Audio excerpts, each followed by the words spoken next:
ఒకరోజు దైవ సేవకురాలు మధ్యాహ్నం డ్యూటీ కంప్లీట్ చేసుకొని వస్తుండగా చెట్టు క్రింద ఒక సహోదరి కూర్చొని ఉన్నది. ఆమె శరీరం అంతా కూడా అమ్ముకొని వ్యభిచారానికి బానిస అయిపోయిన స్థితిలో చివరికి పాయిజన్ బాటిల్ తాగి చనిపోవాలని చింపిరి జుట్టుతో చెట్టు క్రింద కూర్చొని ఉన్నది. అప్పుడు దైవ సేవకురాలు డ్యూటీ కంప్లీట్ చేసుకుని వెళ్తుంటే పరిశుద్ధాత్మ దేవుడు అన్నాడు, ఆమెను ఒక్కసారి పలకరించావా అన్నాడు. చప్పట్లు కొట్టండి. అప్పుడు దైవ సేవకురాలు అన్నది, యేసయ్యా ఆమెను పలకరిస్తే ఎవరైనా ఏమైనా అనుకుంటారేమో అంటే, లేదు బిడ్డ, నా ప్రేమ నిజంగా నీలో ఉంటే వెళ్ళి పలకరించవా అన్నాడు. దైవ సేవకురాలు వెళ్ళి ఆమెను పలకరించింది. అప్పుడు దైవ సేవకురాలు అన్నది, ఇదిగో నీ శరీరం అంతా కూడా అమ్ముకున్నావు, నీ జీవితం అంతా పాడు చేసుకున్నావు, నీ సాక్ష్యం అంతా కోల్పోయినావు, కానీ ఒక ప్రేమ కలిగిన స్నేహితుడు నీతో స్నేహం చేయాలనుకుంటున్నాడు. చప్పట్లు కొట్టండి.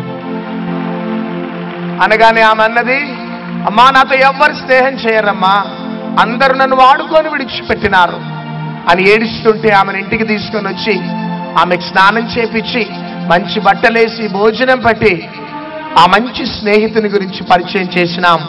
ఆ స్నేహితుడు ఎవరంటే నజరేయుడైన యేసుక్రీస్తు ప్రభువు.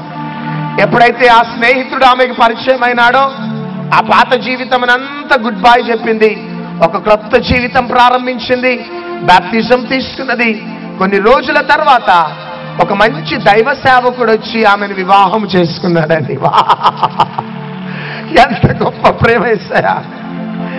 ఒక మంచి దైవ సేవకుడు అర్థం చేసుకున్నాడండి. ఆ దైవ సేవకుడు ఈమె కండిషన్ ఇది, తర్వాత నీకు తెలిసి నువ్వు ఎట్లా రియాక్ట్ అవుతావు అయ్యగారు పాస్టర్ గారు అంటే, లేదమ్మా నా ప్రేమ యేసయ్య ప్రేమ నాలో ఉన్నది, నేను ఆమెనే వివాహం చేసుకుంటానని ఆమెను వివాహం చేసుకున్నాడు. ఆమె ఇప్పుడు దైవ సేవకురాలు. ఎంత గొప్ప ప్రేమ ఇస్తుంది! ఈరోజు గొప్ప సేవ చేస్తూ ముందుకు సాగిపోతున్నది. చాలాసార్లు ప్రియ దేవుని బిడ్డలారా, యేసయ్య ప్రేమ మనకి అర్థం కాదు నాన్న. మనకి యేసయ్య ప్రేమ ఎంత గొప్ప ప్రేమనో.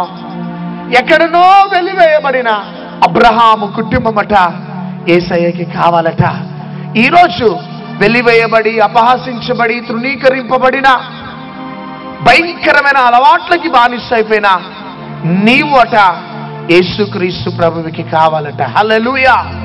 ఎప్పుడైతే అబ్రహాము దేవుని దగ్గరికి వచ్చినాడో దేవుడు అబ్రహామును క్రమక్రమంగా దీవిస్తూ ఆశీర్వదిస్తున్నాడు. కానీ అబ్రహాముకు సంతానం లేదు, వయస్సు అయిపోతున్నది, ఇంకా అబ్రహాముకి సంతానం లేదు.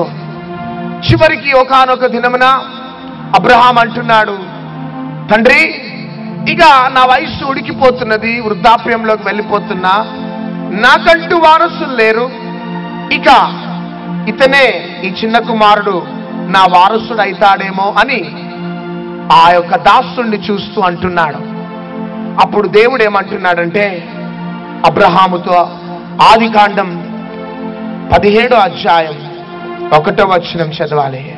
అబ్రాహాము 99 ఏండ్ల వాడైనప్పుడు యెహోవా అతనికి ప్రత్యక్షమై, నేను సర్వశక్తి గల దేవుడను, ఆమేన్, నా సన్నిధిని నడుచుచు నిందారహితుడవై ఉండుము, నాకును నీకును మధ్య నా నిబంధనను నియమించి నిన్ను అత్యధికముగా అభివృద్ధి పొందించినని అతనితో చెప్పెను. హల్లెలూయా! చూడండి, అబ్రహాము పిల్లలు లేరని బాధపడుతూ ఉన్నప్పుడు 17వ అధ్యాయంలో ఆ ఎల్ షదాయ్ అబ్రహాముకు ప్రత్యక్షమైనాడు. గట్టిగా చప్పట్లు కొడదాం. ఎల్ అనే మాటకి అర్థం దేవుడు, షదాయ్ అనే మాటకి అర్థం సహాయము చేసే దేవుడు, శక్తి కలిగిన దేవుడు. 12వ అధ్యాయంలో ప్రారంభించబడిన అబ్రహాము యొక్క యాత్ర దేవునితో కొనసాగించబడుతూ ఉన్నది. కానీ అబ్రహాము జీవితంలో ఎల్ షదాయ్ ఎప్పుడు ప్రత్యక్షమైనాడు అంటే 17వ అధ్యాయంలో ప్రత్యక్షమైనాడు. గట్టిగా చప్పట్లు కొడదాం ప్రియ దేవుని బిడ్డలారా. 17వ అధ్యాయం వచ్చేదాకా కూడా అబ్రహాముకి ఎల్ షదాయ్ ప్రత్యక్షం కాలే. ఈ రాత్రి మాట చాలా జాగ్రత్తగా వినాలి. ఒకవేళ నువ్వు యేసుక్రీస్తుని అంగీకరించినావో లేదో నాకైతే తెలియదు, కానీ యేసుక్రీస్తుని అంగీకరించి నువ్వు ముందుకు సాగిపోతున్నావు. నీ కుటుంబంలో పోరాటాలున్నాయి, నీ కుటుంబంలో వ్యతిరేకతలున్నాయి, నీ కుటుంబంలో మానసికమైన ఒత్తిళ్లున్నాయి, అనేక మార్గాలు ఎన్నుకొని అలసిపోయిన స్థితిలో దేవుడు నాకు ఏమీ కూడా సహాయం చేయటం లేదు, నా పిల్లల వివాహాలు జరగటం లే, నా పిల్లల వయస్సు అయిపోతున్నది, నా పిల్లల వివాహాలు జరగటంలే, నా శరీరము బలహీనం అయిపోతున్నది, నాకు ఇంకా స్వస్థత జరగటంలే, నా బిడ్డలు ఇంకా సెటిల్ కావటంలే, నా కుటుంబ సమస్యలు ఇంకా పోవటంలే, నా అప్పులు ఇంకా పోవటం లేదు అని చాలా సార్లు నువ్వు దేవుణ్ణి ప్రశ్నించినావు. కానీ అబ్రహాము యొక్క యాత్ర 12వ అధ్యాయంలో ప్రారంభించబడిన ఆ యాత్ర 17వ అధ్యాయంలో నిజంగా ఎల్ షదాయ్ ప్రత్యక్షమైనాడు. ఆమేన్. ఎల్ షదాయ్ ఎప్పుడు ప్రత్యక్షమైనాడు అంటే 17వ అధ్యాయంలో ప్రత్యక్షమైనాడు. ఎందుకు 17వ అధ్యాయంలో ప్రత్యక్షమైనాడు? 13వ అధ్యాయంలో ప్రత్యక్షం కావచ్చు కదా, 15వ అధ్యాయంలో ప్రత్యక్షం కావచ్చు కదా, కానీ ఎందుకు 17వ అధ్యాయం దాకా ఎల్ షదాయ్ మరుగుపరచబడి ఉన్నాడు? ఈ రోజు నీ కుటుంబంలో ఎల్ షదాయ్ సర్వశక్తి కలిగిన దేవుడు, రోషము కలిగిన దేవుడు నీ కుటుంబంలో మరుగుపరచబడి ఉన్నాడు. ప్రార్థనలు చేస్తున్నావు, ప్రార్థనలు చేయించుకుంటున్నావు, అనేక ప్రయత్నిస్తున్నావు, ఈ డాక్టర్స్ దగ్గరికి ఆ డాక్టర్స్ దగ్గరికి వెళ్తున్నావు, కానీ నీ కుటుంబంలో ఎటువంటి బెనిఫిట్స్ లేవు.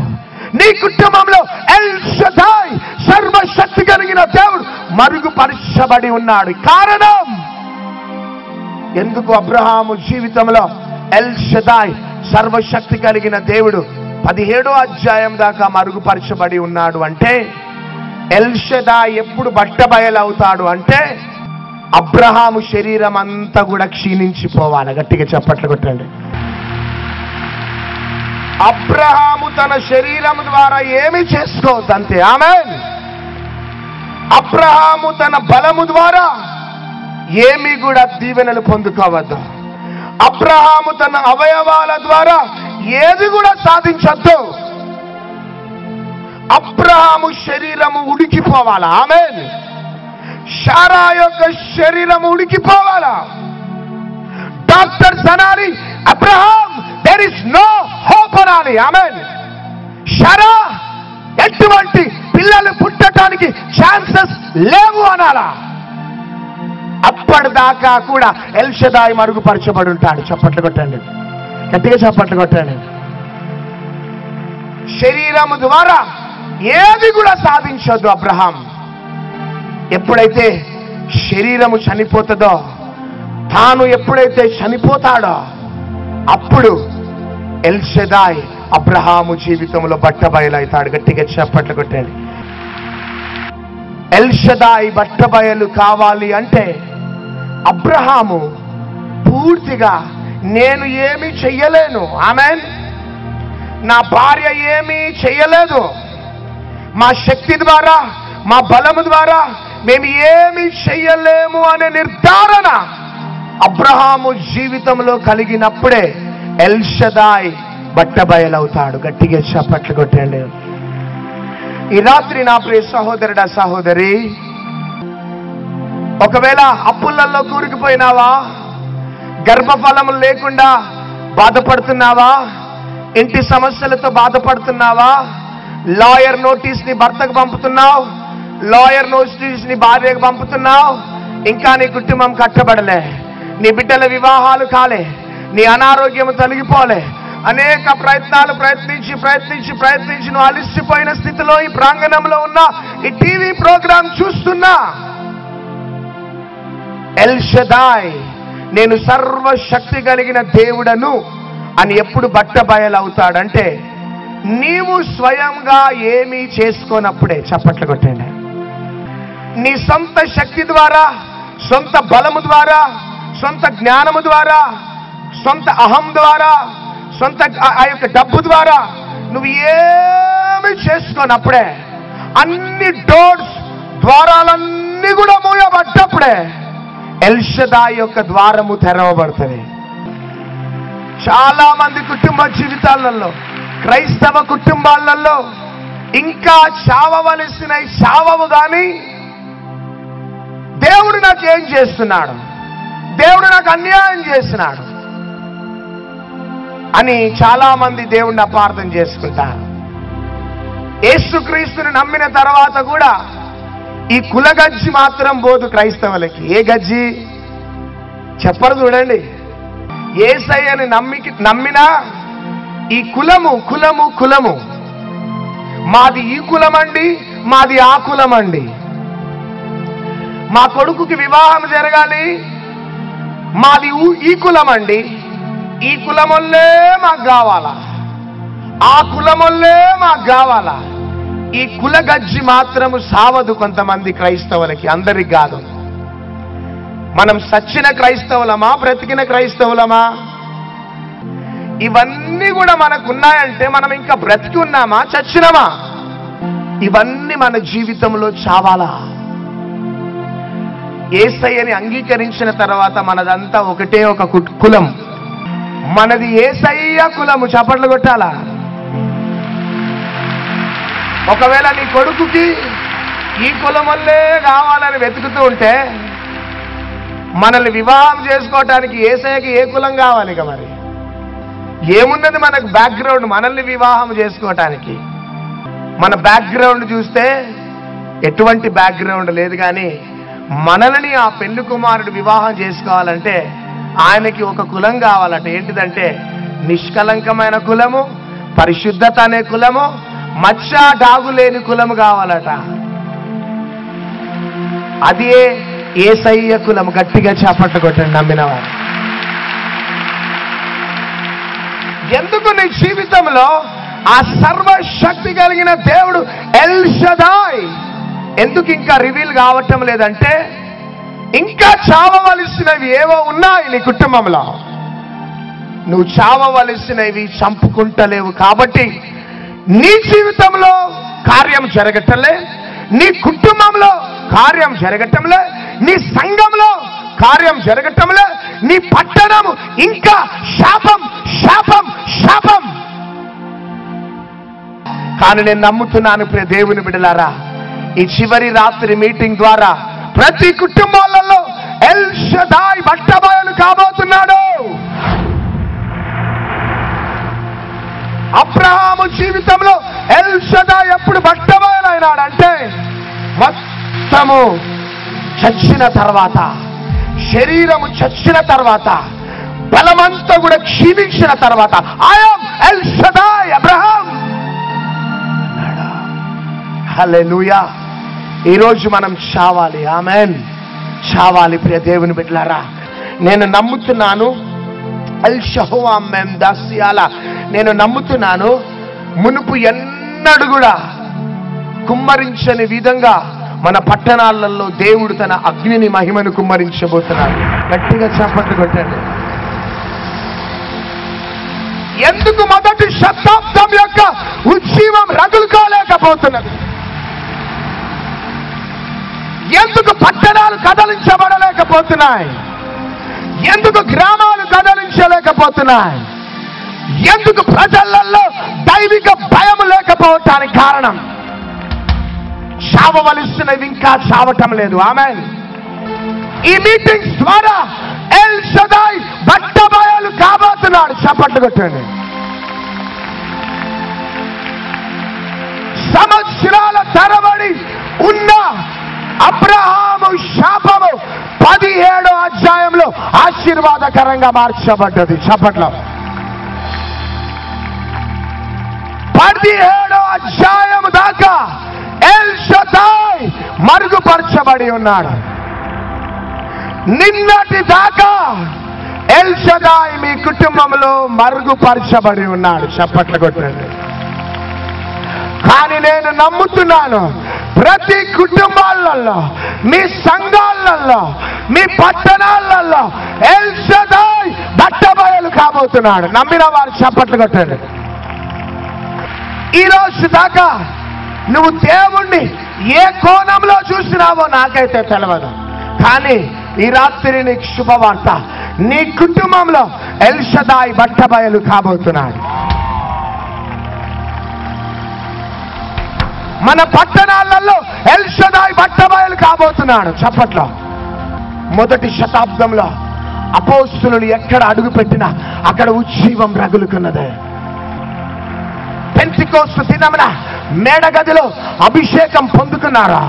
ఇదిగో గ్రామాలలో పట్టణాలలో అడుగు పెడుతుండగా గ్రామాలు పట్టణాలు గడగడ గడగడ వణికినాయి.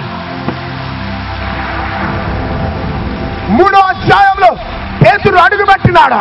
కుంటివాడిని లెగమనగానే లేచి గంతులు వేసినాడు. 4వ అధ్యాయంలో ప్రార్థన చేయగానే భూమి కంపించింది చప్పట్ల. 5వ అధ్యాయంలో ఉజ్జీవమా, 6వ అధ్యాయంలో ఉజ్జీవమా, 7వ అధ్యాయంలో ఉజ్జీవమా, 8, 9, 9వ అధ్యాయంలో టెర్రరిస్ట్ బయలుదేరినాడు. ఆయన పేరే సౌలు. ఆ సౌలు పౌలుగా ఎప్పుడు మార్చబడ్డాడంటే దమస్కు మార్గంలో దేవుని శక్తి తాకగానే. నేను నమ్ముతున్నాను ఈ అంత్య దినాలలో మన పట్టణాలలో సౌలులు పౌలులుగా మారబోతున్నారు. సంఘాలలో సౌలులు పౌలులుగా మారబోతున్నారు. మన రాష్ట్రంపై ఉజ్జీవం రాబోతున్నది చప్పట్ల. మన రాష్ట్రంలో ఉన్న సౌలులు పౌలులుగా మారబోతున్నారు. మన దేశంలో సౌలులు పౌలులుగా మారబోతున్నారు. అట్టి మహిమ కలిగిన ఆత్మ మునుపు ఎన్నడూ కుమ్మరించని విధంగా మన దేశంపై మన రాష్ట్రాలపై దేవుడు కుమ్మరించబోతున్నాడు. నర్సాపురం పట్టణానికి దేవుని సమయం ఆసన్నమైంది. ఆమేన్. మన భారతదేశానికి దేవుని సమయం ఆసన్నమైనది. చప్పట్లు కొట్టండి. ఇది ప్రవచనం. యెహెజ్కేలు గ్రంథం 37వ అధ్యాయం 8వ వచనం. నేను చూచుచుండగా నరములను మాంసమును వాటి మీదకి వచ్చెను, వాటి పైన చర్మము కప్పెను, అయితే వాటిలో జీవాత్మ ఎంత మాత్రమును లేకపోయెను.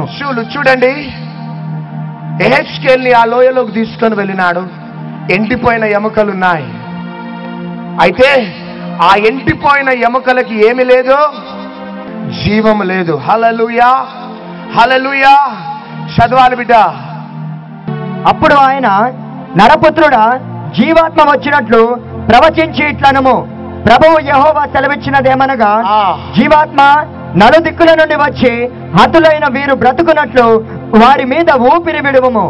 ఆయన నాకు ఆజ్ఞాపించినట్లు నేను ప్రవచింపగా జీవాత్మ వారిలోనికి వచ్చెను. వారు సజీవులై లేచి లెక్కింప సఖ్యము గాని మహాసైన్యమై నిలిచిరి. ప్రియ దేవుని బిడ్డలారా, నేను నమ్ముతున్నాను ఇప్పటిదాకా క్రైస్తవులు క్రైస్తవ కుటుంబాలు ఏ విధంగా ఉన్నారు, కానీ జీవము లేని ఎండిపోయిన స్థితిలో ఒకవేళ ఉన్నారు. కానీ ముందు రోజులలో ఎండిపోయిన ఎముకలపై దేవుడు జీవాత్మను విడుదల చేయబోతున్నాడు. గట్టిగా చప్పట్లు కొట్టండి. ఈ రోజు దాకా క్రైస్తవులు క్రైస్తవ బిడ్డలు ఒకవేళ ఎండిపోయిన స్థితిలో ఒక సైన్యములాగా ఉన్నారేమో. ఆమేన్, ఆమేన్. కానీ మన భారతదేశంపై మన రాష్ట్రాలపై దేవుడు తన జీవాత్మను ఊదబోతున్నాడు. భారతదేశంలో క్రైస్తవులు ఉన్నారు, కానీ ఎండిపోయిన క్రైస్తవులు ఉన్నారు. ఆంధ్రప్రదేశ్లో క్రైస్తవులు ఉన్నారు, ఎండిపోయిన క్రైస్తవులు ఉన్నారు. నరసాపురంలో క్రైస్తవులు ఉన్నారు, ఎండిపోయిన ఎముకల్లాంటి క్రైస్తవులు ఉన్నారు. కానీ నేను నమ్ముతున్నాను ఆ ఎండిపోయిన ఎముకలపై జీవము రాబోతున్నది. ఆ ఎండిపోయిన ఎముకలపై దేవుని జీవము రాగానే ఆ ఎండిపోయిన ఎముకలు సైన్యములాగా మారబోతున్నారు. మన దేశంలో మన రాష్ట్రాలలో ఒక సైన్యములాగా లేగబోతున్నారు. ఇది ప్రవచనం. క్రైస్తవులు పిల్లుల్లాగా ఉన్నారేమో కానీ సింహాల్లాగా మారబోతున్నారు. మేడగదిలో పిల్లులలాగా అడుగుబట్టిన అపోస్తలులు సింహాల్లాగా బయటకు వచ్చినారు.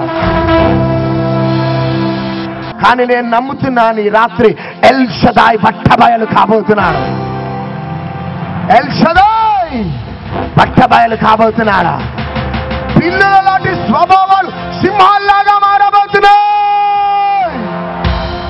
ప్రతి పట్టణాలు తగలబడబోతున్నాయి, ప్రతి గ్రామాలు తగలబడబోతున్నాయి.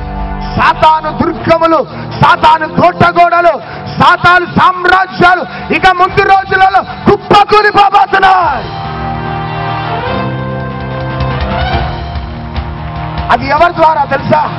పాస్టర్ ప్రవీణ్ గారి ద్వారా కాదా, ఆయా సేవకుల ద్వారా కాదా, నీ ద్వారా, నీ ద్వారా, ఎస్ నీ ద్వారా, నీ ద్వారా.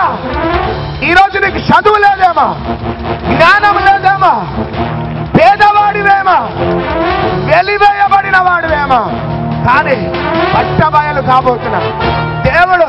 ఎల్షదాయి బట్టబయలు కాబోతున్నాడు. నమ్మిన వారు చప్పట్లు కొట్టండి. ఈరోజు దాకా పేదరికాన్ని అనుభవించిన, దారిద్రతను అనుభవించిన, వెలివేయబడిన స్థితిని అనుభవించిన, ఒంటరి జీవితాన్ని జీవించిన, నో, ఒక సింహంలాగా లెగబోతున్నావు. ఇక సింహంలాగా లెగబోతున్నావు. పక్కన వారితో చెప్పండి, సింహంలాగా లెగబోతున్నావు. Yes yes. ఇదిగో ఆ లోయలో ఎంటిన ఎముకల దగ్గరికి వెళ్ళిన ఆ జీవాత్మ నర్సాపూర్ పట్టణంలో వచ్చింది. ఎండిన లోయలోకి వెళ్ళిన ఆ జీవాత్మ నీలో ప్రవహిస్తున్నది రాత్రి. నీ కుటుంబంలో ప్రవహిస్తున్నది రాత్రి. నీ సంఘంలోకి ప్రవహిస్తున్నది. నీ సంఘంలోకి ప్రవహిస్తున్నది. నువ్వు మంటబోతున్నా, నువ్వు మంటబోతున్నా, మంటబోతున్నా.